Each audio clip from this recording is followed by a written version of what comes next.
Mass desire is the force that already exists in the world, that we don't create it. It's there already. And essentially what we do is we take it and we channel it towards the product or service that we're selling. Hey, I'm Joe Fier, and welcome to the Hustle and Flow Chart podcast. This is where we talk all about building businesses so they give you the freedom and fuel for your life. I'm not here to help you build a billion-dollar business, but I am here to help you create a business with systems that work for you so you can make more money than you need just by working part-time. I was a chronic hustle mode kind of guy, and I want to share my experiences and mentors I've met along the way to help you reframe things to be the most effective as an entrepreneur.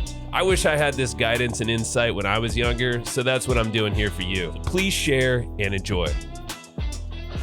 Hello, we're back, and my name is Joe Fier. This is the Hustle and Flow Chart podcast, of course, and today I have a very special guest, new friend, Chris Mason.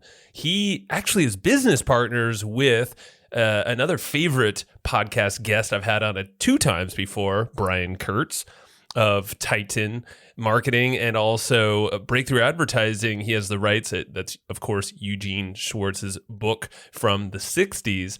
Well, Chris Mason here, he's on the podcast and he has been working with Brian to make Breakthrough Advertising, the iconic book about copywriting, persuasion, and understanding customers and where they're at and desires and how to mold writing and persuasion, these pieces that get someone to take an action based on their needs wherever they're at. I know that's kind of a mouthful there, but Chris has made that super actionable and knows this content inside and out. So we're going to talk about breakthrough advertising and the takeaways, some big concepts of how you can reframe how copywriting and marketing works and applies to your business. And also, we're going to talk about Chris's journey from being a musician and actually selling to music labels and figuring out how to songwrite. And he took that into the corporate world, learned some different things. He actually packaged up both those things and now works for himself with Brian and doing some other things. But he talks about the journey and the stressors and the fear of the golden handcuffs of being in the corporate ladder forever and being stuck doing something that just might be sucking his soul. But he found a way out and he breaks down exactly how he did that, his strategies and the guardrails that he lives by now that he owns his own business and does his own thing, making sure that he's not going to burn out or go down that corporate mindset. And basically he's running his life now. And it's a great episode. It was a fun conversation with Chris. I think you're going to be excited. You're going to learn a lot about his journey and also some great takeaways when it comes to improving your marketing and copywriting. And definitely check out breakthroughabvertising.com and Chris's website, chrismason.net, to get more. So let's dive right in. All right, Chris, we're rolling, man. Thanks for joining me today. Absolutely. Thank you, man. Yeah. So we had a mutual buddy, Tina Marie, who's on the podcast recently. And of course, your partner in crime that is in business, Brian Kurtz. And he's been on the show a couple of times now. He's one of the favorites, actually. A lot of folks love when he comes on. Just so open and honest. And, then obviously Breakthrough Advertising got the rights to that. So it's like that is like a Bible for copywriting. And persuasion. That's right. Yeah, Absolutely. and you guys are in it together, creating some cool stuff around that as well. Excited to see your journey and talk about how everything came to be. Absolutely. I'm excited to meet you in person or on the Zoom screen, I guess, and appreciate you having me on. Yeah, man. You definitely have a journey that's interesting and I want to dive into because a lot of folks might be able to relate to you in some parts where, you were in corporate. It was a Fortune 100 company and you had a couple of kids. I'm sure you still have them and, sole provider, at least like kind of the breadwinner, I guess, of the income side of things. And you took the leap out of corporate for some reasons that we'll talk about here. And you found your way in entrepreneurship. And I'm curious of your approach and all that. So I guess before we get into that, give folks a quick overview of like what they should know about you. What should they know about Chris and kind of what you're up to now? And then we'll dive into the backstory. Thank you for that. As far as what I do now, the main focus for me is that I work partnering with Brian on all things with Titan's marketing. We launched and run a virtual mentorship program called Titans Accelerator, and then just released a study guide for breakthrough advertising, along with a video library training course called Breakthrough Advertising Mastery. And that came, that was at the end of 2022. So around November is when we started shipping those out. So my sort of day to day is just focused on getting more awareness and trying to help people connect the dots into why breakthrough advertising is important if you want to understand marketing and psychology and persuasion. And then, now I'm spending time just thinking about, it presents an opportunity for me to kind of step out from behind the scenes a little bit and share more of my story, my journey. And I feel like I'm in a place now where that's interesting to me and something that I want to do. Interesting. Well, here we go, man. Yeah, man. We'll start off some Here of we that are. right here in this show. Yeah. That's why I've always, like going to breakthrough advertising really quick. Like like I mentioned earlier, it's like the persuasion Bible, I feel like. I mean, it's Eugene Schwartz wrote that, just advertising genius. And there's so much that was learned from, like the whole stages of awareness and USPs, just like really understanding where to meet people with messaging and the fact that you've put that into an actionable thing. That's a lot because that book is dense and I mean, it's gold. And just from like looking at what you guys have done there, that's an undertaking that you and Brian have done. Props to you on that. Yep. And I didn't realize it was so new too last year. Yeah, I mean, the whole process was about 2 years to create it. So we started with it is actually born out of Titans Accelerator. There was a small study group. It's called the Breakthrough Advertising Study Group that one of the members started just inside the group. And when I saw like the high intensity interest in like learning that text, I just got the ideas like, Brian and I, we had always talked about, we should put a course or something together for breakthrough advertising. And we thought, well, we'll get somebody like, Paris Lampropoulos or somebody to come in and teach it, because he's a amazing copywriter and has a passion around the text too. But we just kind of had the idea like, let's see what we could do. And so I just took it upon myself and I said, well, let's do a 2-week boot camp where we just teach the first 3 chapters. Because that's always what we would recommend to folks is you just start with the first 3 chapters, because that's really the foundation that the rest of the book is built on. And a lot of the examples that Gene gives in the book of, when he's talking about what a stage 2 awareness headline or something looks like, they're not really headlines that necessarily you would run or even could run today, because back when he wrote it, they didn't have the regulations. And so you can make all these health claims that you could never make today.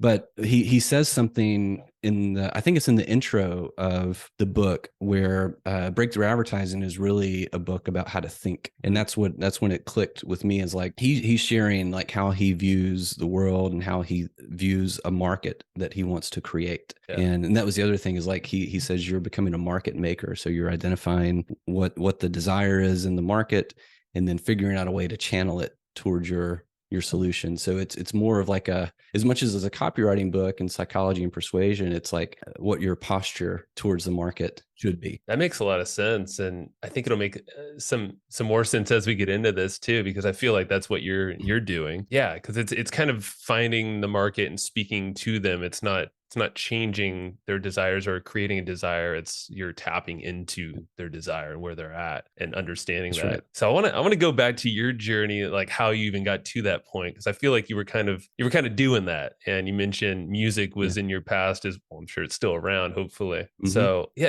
talk a little bit about, cause I think that came before corporate, like your time in music. Yep. Cause I play guitar. I was in bands and stuff. So I know that. I know a lot of people listening too. So talk about that, and then how you got into corporate and kind of like what that shakeup looked like in your life there. Yeah, this is great, because I never talk about the music part of my cool. Story. But I came to Nashville in 2003. I was a songwriter.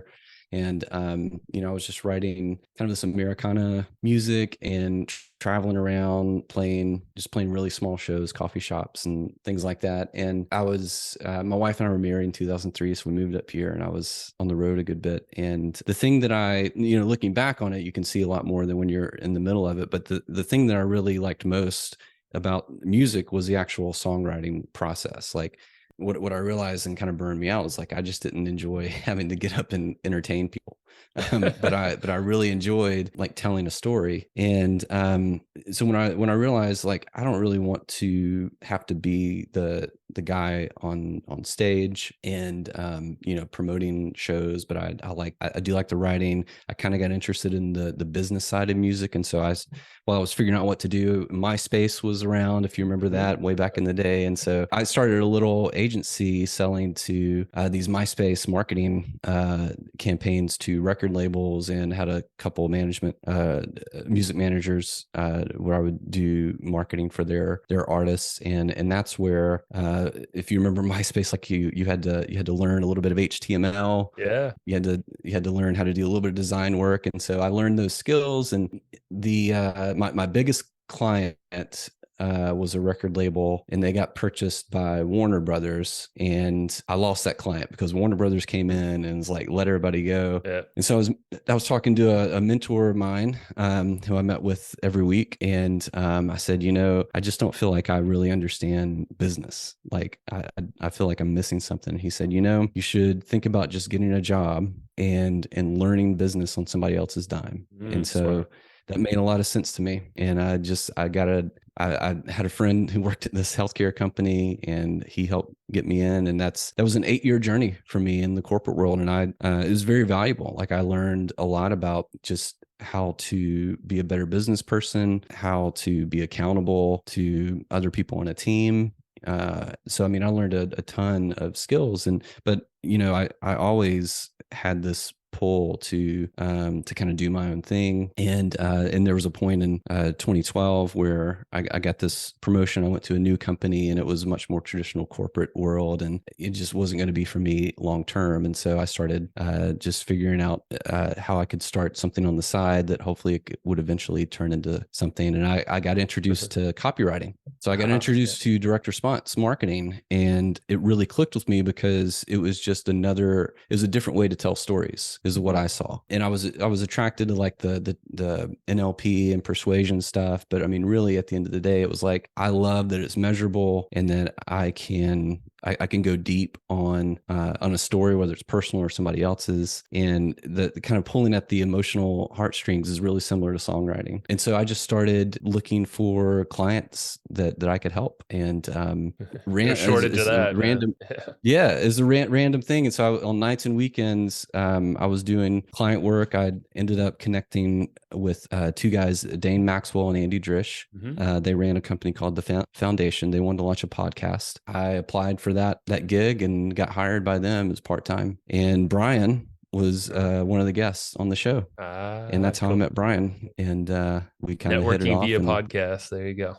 That's it. That's sort of the high level overview, I guess, of how I was in the corporate world, and then eventually met Brian. And then that was in 2013. And then in 2015, I had enough work on the side that I left the corporate world. Yeah, man. And it's smart to do that. It's for one, to get the training in the corporate on someone else's dime. I think that's super valuable. I did that for a little bit, but jumped in a little early, I would say, and learned a lot on my own. But I could see in retrospect, I'm like, yeah, with the structure, especially in a position, if you're in one where you can have maybe some flexibility, but have that structure at the same time and get that hands-on training, test some ideas out if you had that liberty. But then also building something on the side. It's like having now money and then future money, and somehow just hacking it as best you can. That was that prior to kids while you're building this up, or were they in the picture by then? No. Our daughter was born in 2008, and our son was born in 2011, and then 2012. I sort of had this, I don't know if you call it a midlife crisis, but it's just like, what am I doing? Like, this is, I am, moving up the corporate ladder. Like, I can see the golden handcuffs coming, and it's like, oh man, if I don't do something, like, I'm going to be here till I'm 65. But my wife, she stayed home with the kids. Cool. We were dependent on me for the sole source of income. And I remember, I listened to a ton of podcasts back then. I was just listening to stories of people who had started their own businesses. And I always thought, like, man, all these people talking, they're like in their 20s, and they don't have anything to lose when they leave their jobs. And so it was a mixture of like inspiration and frustration of like not hearing anybody like me. Yeah. And I think part of me wanting to get on shows like this now, not that I've achieved like some pinnacle of success where I'm always still growing, but I have been able to build something post corporate, and I have the sense that there are other people Oh yeah. still in their corporate jobs where I was, with little kids and just terrified of, my biggest fear was that that we were going to be homeless, and I knew it was irrational, but I was just like, Still. that was a legit fear for me. I was just like coming home, like, hey, we don't got any money. We're gonna live in the back of the Camry. We'll find a way. Yeah, we'll find a good overpass. Yeah. I mean, hey man, I think that fear drives us, to figure it out. It's our back against the wall moments. And yeah, Yeah. you could have kept pursuing the corporate life and gotten the golden handcuffs, and that because that's a legitimate fear too. I remember that was one of the Mhm. things that really got me to take action, is seeing people when I was working in it was a construction company, but in a corporate kind of environment. I was in marketing, and just seeing like Yep. the people in their 60s, right? Close to retirement. They're just like glazed over, zombie look. Don't talk to me. I'm like, Yep. shit, I don't want to look like that guy. You know, Mhm. like you don't look happy. So I mean, props to, and I think a lot of people are in that position. They might not be future pacing or planning for it, but you're right. Like it's never too late. But you just got to have a plan and take some action on the side, develop some relationships, and maybe slowly build it up, or just take the leap when it feels right. Like when was the leap? Like when did you know that was the time for you? I knew it was coming. I actually just finished writing like a 3-part guide on this that I haven't published yet. Like I'm still reviewing it, but basically, like my very first step was like I wanted to find out why I was so unhappy, Mhm. because I was like, the worst thing would be to jump to something else and just end up and end up kind of in the same place. And so I was like, why the heck am I so unhappy in this role? Because it wasn't the company's fault. Like Yeah. it was me, right? And so what I realized, and I went through this process of, and really what the way I figured that out was I got really clear on what I wanted my life to be like, and Mm. then I compared it to what it was like now, and that showed me the contrast between the two. And the two things I was able to identify was I wanted the ability to have unlimited upside in what I did. So I wanted to be able to earn money detached from the time that I put in to something. And then for me at that time, I wanted location independence. I didn't want to move anywhere. I just wanted to feel the freedom to be able to if I wanted to. Yeah, And man. those became my filters. I judged every opportunity by whether or not it would get in the way of those two things. And so I had resisted consulting because it felt like time for money. Mm. But then I realized that I could do consulting and achieve those two things with time. And as soon as I started consulting, like it started the kind of the flywheel. And I saved up 6 months of income. So I didn't save up 6 months of expenses. I did 6 months of income. Yeah. And once I had those two, that step one of that clarity of why I was unhappy, and then the income to know that if all my business went away, like I could figure something out in 6 months. I knew I was ready. And then there was a July day where my boss came to me and she said, hey, we've got these interns. And I was just promoted to this director. And she said, I would like for you to start mentoring them. And as soon as she told me that, I was like, no, I can't do that. And so by October I had left. Nice. Yeah, you can't pass down your own feelings to people you're mentoring who might have a whole different path than That's you. right. Yeah, because that's not fair to That's them. It's right. not fair to you either, or anyone. No, not at all. My heart wasn't in it. And, I just couldn't fake it anymore. And especially if I was going to be like advising somebody early in their career, I was like, no, I can't. Nah. Good on you, I man. didn't want that responsibility. Yeah. How about that? I want to go back to the consulting reframe, because that is a pretty common thing. And I've gone through evolutions as well. And now I've come to the realization I love consulting for the reason that like it can open up doors that were never opened before.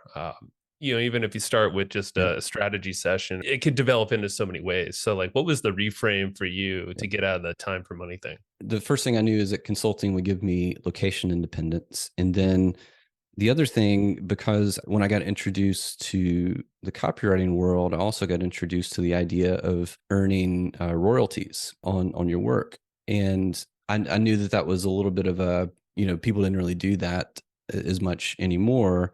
Yeah. But because you talk about levels of awareness, because I knew that that kind of solution existed in the world, that there were freelance copywriters doing consulting that were earning royalties. I knew they didn't start that way, so I was like, there is something there that will allow me to achieve unlimited upside. I just don't know it yet. And the thing that I have is like, I know how to work, and I know how to, I'm okay at copy, and so I took the leap because I thought into consulting, because I thought that I could achieve those two filters that I talked about earlier. And that was just the reframe for me. And, there's something too about just when you've been thinking about doing something for so long, or wanting, like, you've got this burning inside of your chest of just like, I've got to do something, but I don't want to do the wrong thing. You're scared of like wasting, or I'm scared of wasting time on something that doesn't pan out, which I did. I could tell you a list of products that I tried to launch before consulting, just horrible ideas that had no market research behind them, but I thought they were like cool app ideas. But consulting was like, this is the fastest path to cash. Ultimately, it's like, I can write something, I can get paid for it, and I can set it aside to create my sort of revenue way so that I can get out. Yeah. And that's a great way to put it, because there's a lot of folks who might not just go down there because they feel like they are handcuffed to a client or whatever. But it's honestly, yeah, it's fastest way to cash. It's a great way to maybe build up something on the side while you're currently in, even if it's your own business that you might want to somehow get out of for whatever reason. You said something too that's interesting, is you didn't want to translate the way that you're working in corporate to your own work, like at home or wherever you're at. Like, what are some of the, obviously location independence and unlimited upside, I think, are huge filters. Are there any other things that you always remind yourself, or almost like principles, so you don't fall back into the corporate way of thinking or hustle and grind potentially? Well, I don't know if it's a principle, but it's just kind of like maybe a guardrail that I have of like, I try at all costs, and I'm good about it now. I've gotten into some situations, it's just part of your journey, but where, like, I don't want to be in a position where I have to ask permission for anything. And I don't think I really could have realized that when I was in the corporate world, but I've looking back on it, like, that was something that just wasn't for me. And it wasn't because, I don't blame my boss. Like, it's nothing like that. It's just like, I just don't like, like, for me, I feel almost like I'm a kid again. If that makes sense. Like I have to ask permission to take time off to go on vacation. And I just didn't like that. And so that's sort of like the guardrail now of like, I just want to avoid anything that imposes its own will against me. And when I did start having regular side income coming in, I had this realization of like, I'm now giving permission to the company and to my boss to pull me into meetings. And like I had leverage at that point, and I felt more powerful. It's like, oh, I'm letting them do this. I was always letting them do that, but now I had an option, and it was a very freeing thing. Yeah. And that takes a lot of pressure off you. Yeah, especially with options, with control. I mean, that's huge, because you could quickly even get it out of control if it's your own doing, and you can kind of blindly go there. And I know you're getting consulting, or you work with Tina, who, introed us, and she's huge on, boundaries and tracking your time and pacing. That's one of my big takeaways from her, is that pacing aspect. Because as a kid or as an entrepreneur, it's like, man, there's a million things you could test and try and experiment with. And we all love to get in there and try it out ourselves, but that can quickly overwhelm us or distract from the main thing. I had this, and I built it up over time. Just this list of like, I guess you call them affirmations. There was a video, folks could probably find it. It was from early 2000s. It was Frank Kern doing this talk called core influence. And it was just this process of, visualizing your ideal future. And then I got introduced to I don't remember if it was The Millionaire Fast Lane or Grant Cardone. some other book like that. Yeah. Yeah, where it's like all these different affirmations Mm-hmm. that you would like just put into your head. And I'm not big into that stuff, but like at the time I was just like, I've got to do something. I got to Yeah. feel like I'm doing something. And like I was just willing to not question it and just do it. And I got to tell you, man, like I look back at that list and it says like I live in this kind of house. Like there's so much of that is true for me now. And I'm like, Yeah. that's kind of creepy. That's kind of Man. weird. I'll correct myself. But It wasn't Grant Cardone, MJ DeMarco. I was like, wait, hold on, that was wrong. that's right. That's right. Millionaire Fastlane. Yeah. Yeah. There's Yeah. another That's right. book similar to that name. But yeah, holy crap. Painting your perfect day, your picture, like what core influence was with Hmm. Frank Kern. It clarifies, almost creates like this North Star that we hear that Yes. term tossed around a lot, but it's true. It's like if you don't know where the hell you're going, how can you get there? And how can you plot Yep. your course at least a few steps ahead to kind of go that direction? I think Tina even calls it like anchoring, like figure out your anchor and then you can kind of like wobble around that point and get a little closer, but it keeps you focused if I'm Hmm. remembering Yeah. that correctly. I want to get into the breakthrough advertising and what you're doing there, and Yeah. from your perspective, coming in, you have Brian Kurtz. He's been in it for a long time. He got the publishing rights, I believe, of the book from Eugene Yep. Schwartz's family, if I'm remembering correctly. Hmm. Was it Eugene's wife? I think it was. Yeah. Barbara. There you go. Yeah. So Yep. there's so many takeaways from the book, but I'm curious from your perspective going into it, like how would you, and you've already given us some, but like it's had massive impact and obviously in your life, but like, maybe start with you. Like what were some like big aha moments with breakthrough and then, translating that out to where it could be maybe some actionable things we can pass to the folks listening here too. For me, the biggest one, and it's on the very first page, and it's the mass desire chapter, and the quote is something along the lines of, mass desire is the force that already exists in the world, that we don't create it. It's there already. And essentially what we do is we take it and we channel it towards the product or service that we're selling. And that was like a huge red pill moment for me, because when my idea of like direct response and that whole world was, it felt a little bit like you were tricking people. It was like you were there was this way of writing and crafting an offer that you were like NLP and that stuff. It felt kind of sneaky, and and I'm not saying that in a judging way. It's just like when I read that from Gene, I was like, oh, it's actually not that.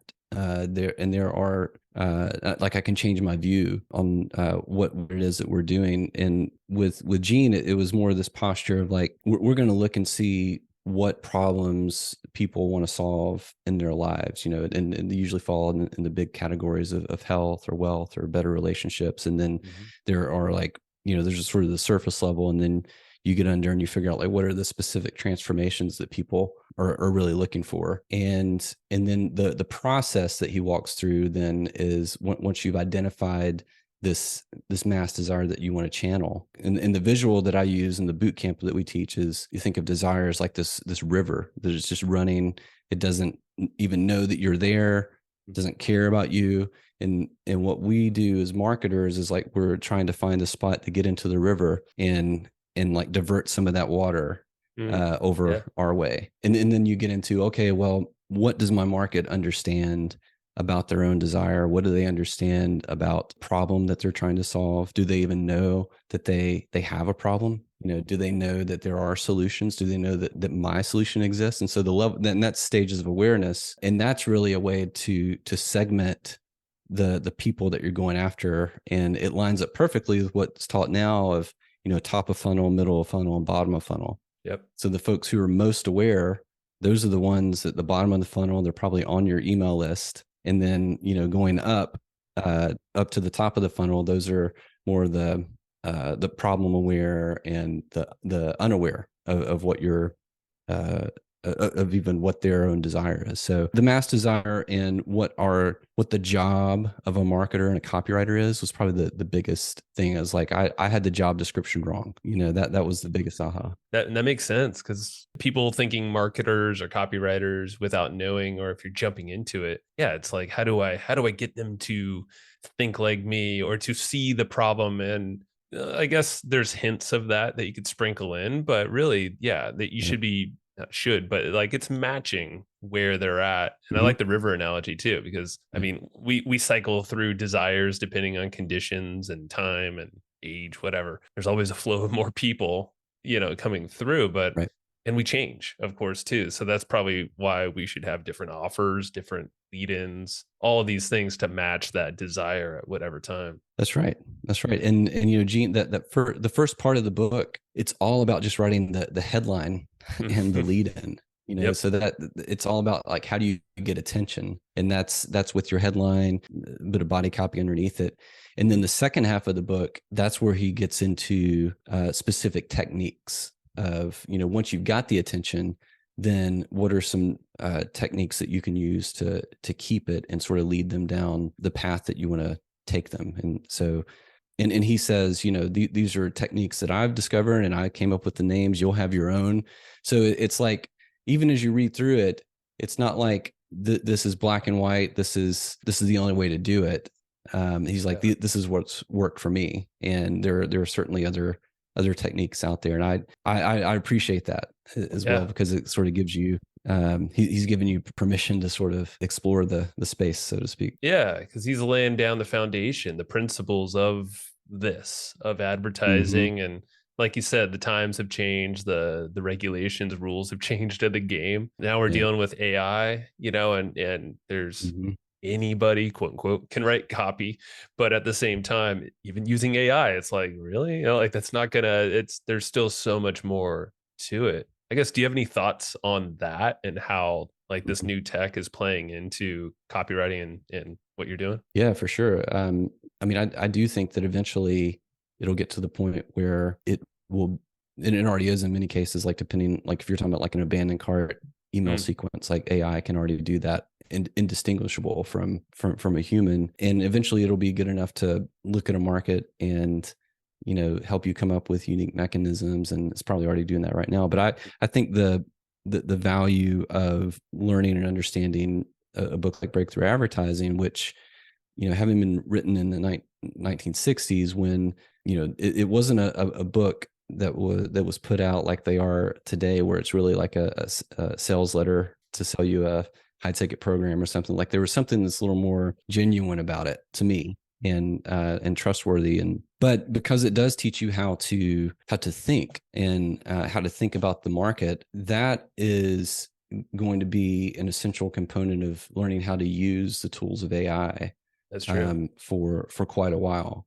So it's sort of like you have to understand how to direct AI as a professional marketer, copywriter, in order to get the kind of output you're looking for. And so that's how David Deutsch, he calls it copy thinking. Yeah. That's right.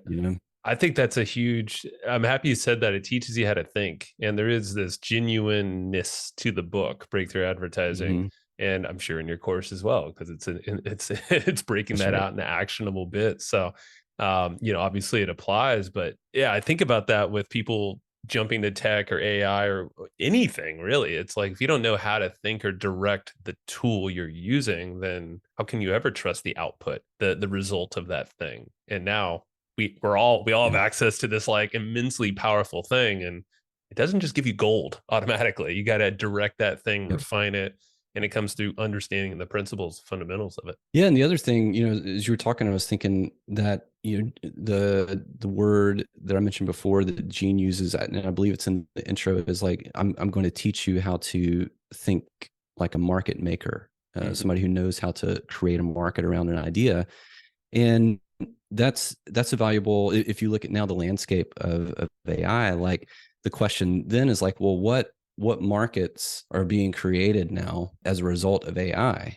And so it's like, what are the things that you can do and give to people that AI can't. And so I think that what you'll end up seeing is like the value of information and courses is going to go down, but you can pair that up with things that are uniquely human, like what we do in the boot camp as an example. Yeah, give me some examples. Where we give you information, but then we walk you through how to do it as well. Yeah. So AI would give you the information, but AI is not going to hold your hand. Yeah, it's like, good luck. And answer your questions, right?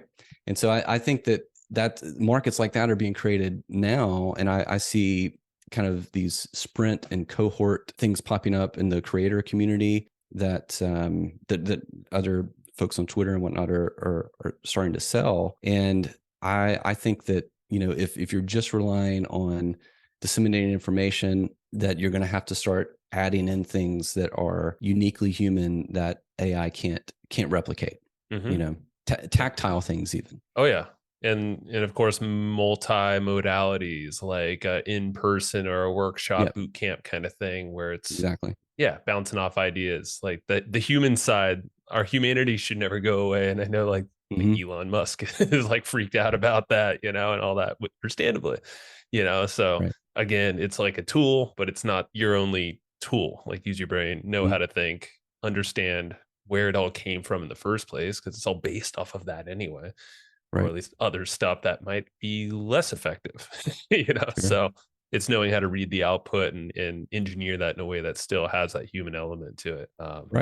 Right. If AI copywriter or just like any other copywriter gives you something that it created, like, you've got to judge it, and you've got to know that, oh, this is missing, you know, X, Y, and Z, or this needs to kind of have a different way to talk about the mechanism, or it didn't quite get the mechanism right. Like you've got to be able to be the boss of it, and then deploy it instead of just trusting the output, because you can get the dopamine hit of like, oh man, I didn't have to write all this, but you do have to judge it. You know? Or else someone else will, and it'll be in the fact of no sales or that's right. something. You're going to get a result nonetheless. You know? Yeah, that's right. That's right.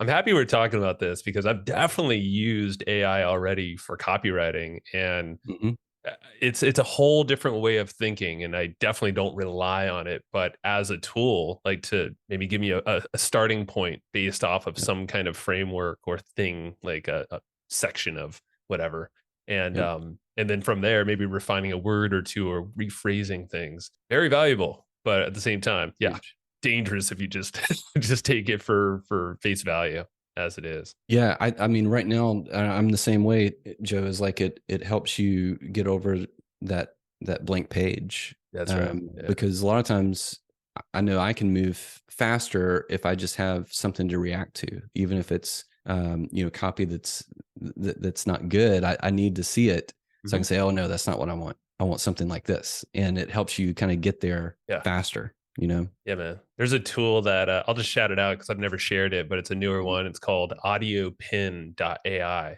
PEN. And it's an AI type tool. I think it's free, up to a certain amount of notes, but you can like ramble into this thing.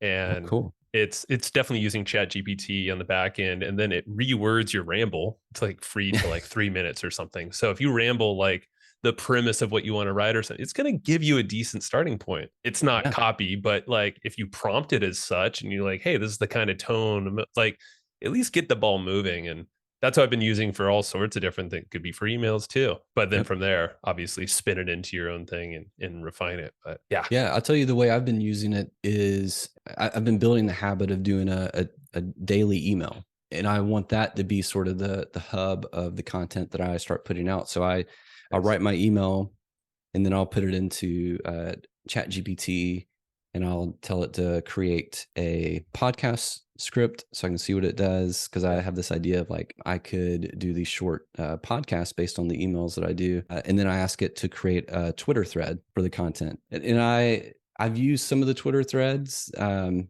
know, or I take pieces of it. Yeah.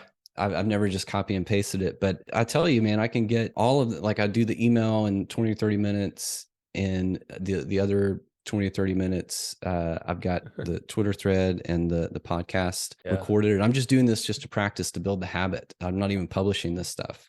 That's good. But I do it all in an hour. Jeez, you know? man. And yeah, you build that habit, and who knows where it'll go. And once Yeah. you do start posting, because I mean, and there's a new tool every day coming out. It feels like, for to essentially one click and it'll do it all for you. But yeah, you could That's just right. use Chat GPT, create some prompts that you kind of trust, maybe you personally refine, and then just copy them. Like Yep. keep those up and keep testing. I think it's a fun experiment, man. And yeah, and it gives you a lot more feedback too on your It work. does. You do it consistently. Well, hey, dude, Chris. I mean, this has been fun. For one, shout out where people could join your daily emails, or soon to Yeah. be daily emails at least. Yeah. My website is chrismason.net, and you can see what I'm up to there. Love to connect with anybody who wants to reach out. Cool, man. And then shout out Breakthrough Advertising, the mastery Yes. program, and I guess a quick 30-second pitch on that, because I think that's a Yep. perfect next step for people here too. Absolutely. So breakthroughabvertising.com is you can learn all about the book there, and then also the companion study guide called Breakthrough Advertising Mastery that Brian and I just released a little while ago. With Breakthrough Advertising Mastery, we have exercises and these sort of mini assignments for each chapter to give you the practice to practice what Gene is talking about. And then the other cool thing is in the second part of Breakthrough Advertising Mastery, and this was a huge undertaking, is that we have all the ads that were mentioned in the book. So when Gene is giving an example of a headline, like for stage 2 or stage 3 awareness, he just gives you the text. We've got the full ad as it ran, back in the 50s and 60s, Sweet. and then at the bottom, we say you can see where Gene talked about this ad, on page 28 or page 92. So you can sort of look at Breakthrough Advertising, what lesson he's trying to teach from this ad, and then look and see the actual ad that he was looking at as he was writing. I'm maybe more proud of that second undertaking. And there was a guy, Luis from Brazil, who was on Brian's list, who had collected those ads and was just instrumental in helping us put that together. That's rad. Yeah, man. It just connects all the dots, and it's just going to sink in all these core concepts. All right. Yeah. Go jump into that. Yeah, y'all listening. I am as well. So breakthroughabvertising.com. And yeah, dude, Chris, has been fun. And I know working with Brian, I'm sure is a treat. So tell him hi for me too. I'll reach out to him. But yeah, maybe we'll have him on again too if he's up for it. So appreciate your time, man, and get on some more podcasts. I can't wait to hear yours as well. I like the daily idea, by the way. Yeah, man. Yeah, cool. Thank you for having me. I appreciate it. You got it. All right. That's what I got for you today. And remember, it's not all about living to work. It's all about working to live, if you need to do the work. But work can be fun, and it should be fueling for your life. So if you enjoyed what you just heard, if you got some nuggets of wisdom that you want to share, or you're just noodling on right now, please go tell others. The way that people find this show and how you can help others get their aha moments is through word of mouth. So if it is telling your friend, telling your family, sending an email to your list, writing a review, or whatever it might be, everything helps. So thank you so much for listening to the Hustle and Flowchart podcast, and I will see you next time.